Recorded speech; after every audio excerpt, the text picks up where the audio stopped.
Siberian river routes were the main ways of communication in the Russian Siberia before the 1730s, when roads began to be built. The rivers also were of primary importance in the process of Russian exploration and colonization of vast Siberian territories. Since the three great Siberian rivers, Ob River, Yenisei River and Lena River, all flow into the Arctic Ocean, the problem was to find parts of branches of these rivers that flow approximately east-west and find short portages between them. Since Siberia is relatively flat, portages were usually short. Because of this, and the weakness of the Siberian tribes, Russian Cossacks were able to expand from the Urals to the Pacific in only 57 years. Southern route. Distances are straight lines and only approximate.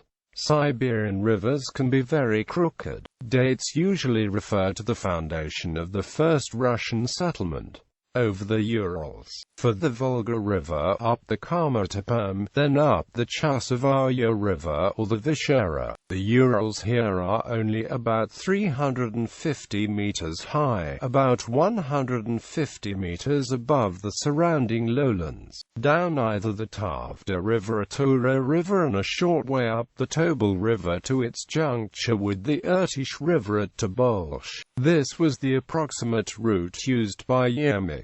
Tobolsk is about 700 kilometers east of Perm and 1,800 kilometers east of Moscow. The Babanov Road was the first overland path across the Urals. It was established by Artemy Babanov in the late 1590s. In 1598 Verkhovturi was founded along this road as the gateway to Siberia. The Siberian Route, a road begun in the 1730s, ran southeast from Perm to Kungur, then over another low pass to Yekaterinburg and Tobolsk. By 1885 there was a railway from Perm to Yekaterinburg. Another branch of the Trans-Siberian Railway goes south of the Urals through Chelyabinsk, Omsk and Novosibirsk. Ob Basin, near Tobolsk, was the capital of the Khanate of Sibir, which was conquered in 1582. North down the Irtish to its juncture with the Ob River, then 750 kilometers up the Ob to Narim, and up the Ket River about 300 kilometers to its headwaters.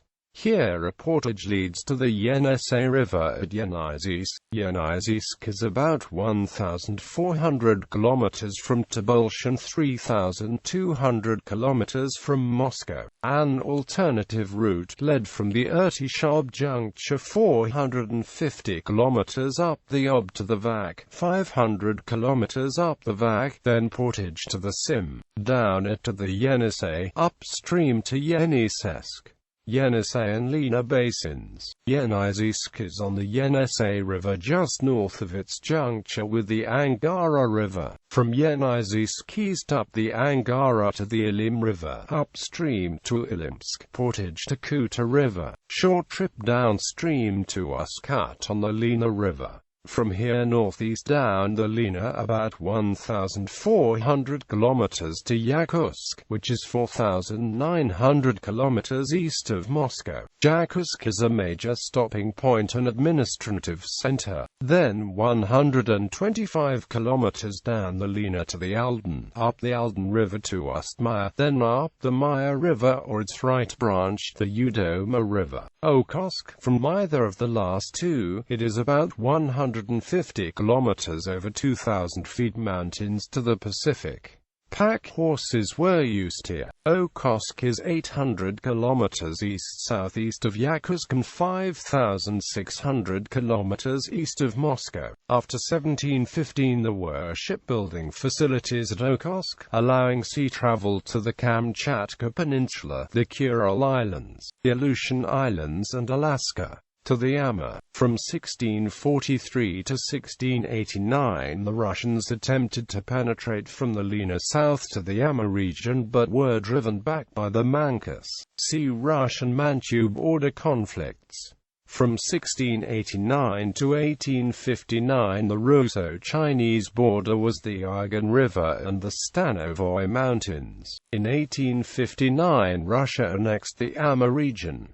For the west, the Russians penetrated to Ulan-Ude, Chita and Nerchinsk toward the Argonne. From 1727 much Russo-Chinese trade shifted to Kyakhta near where the Salinch River crosses the current Russo-Mongol border.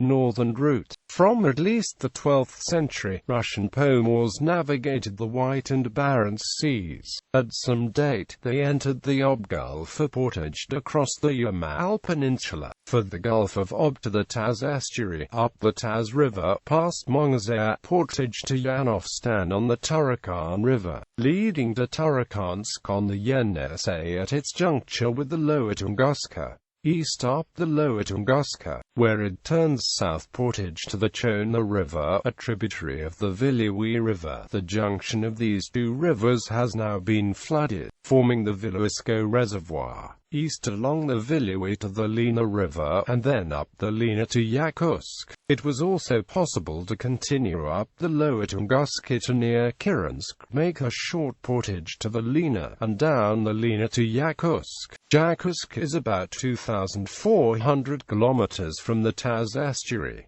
After about 1700 most trade shifted south and the route west of Tarakansk was largely abandoned. Northeast, for the mouth of the Lena River, along the coast to the mouth of the Kolyma River, up to Bolshoy-Eniwi River, portage, down the Anadyr River to Anadirsk.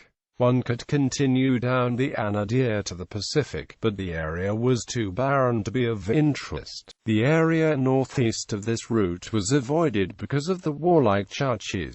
About 1700 Russians entered the Kamchatka Peninsula from Anadirsk and later sailed there from Okhotsk. It is 1,800 kilometers from Yakutsk to the Bering Strait, southwest. After the conquest of Astrakhan in 1566, Russia expanded southeast around the southern base of the Urals. This involved increasing political control over the Nogai horde, the Kalmyks and the northern Kazakhs, followed by varying degrees of peasant colonization. Another route was up the Irtysh toward the Altai country. Decline of the river route. The southern border of Siberia corresponds to the forest-steppe boundary. Russian penetration of Asia was confined to the forest zone because the Cossacks had the skills to travel through river and forest, because the native peoples were few and weak, and because their expansion was paid for by the fur trade. Unlike Russia proper, there was little attempt to penetrate the steppe. Road building began in the 1730s. Although there were always some peasants, massive peasant colonization did not begin until the 1860s. The Trans-Siberian Railway began in 1891. In the 20th century highways were built, but the stretch north of the Amur is still not complete. It goes without saying that all of this development took place as far south as possible. The result is a pattern in which the Russians form a long narrow belt along the southern border with some extensions northward, mainly to where minerals can be found. The rivers are still used, but largely for north-south transport to and from the Trans-Siberian Railway.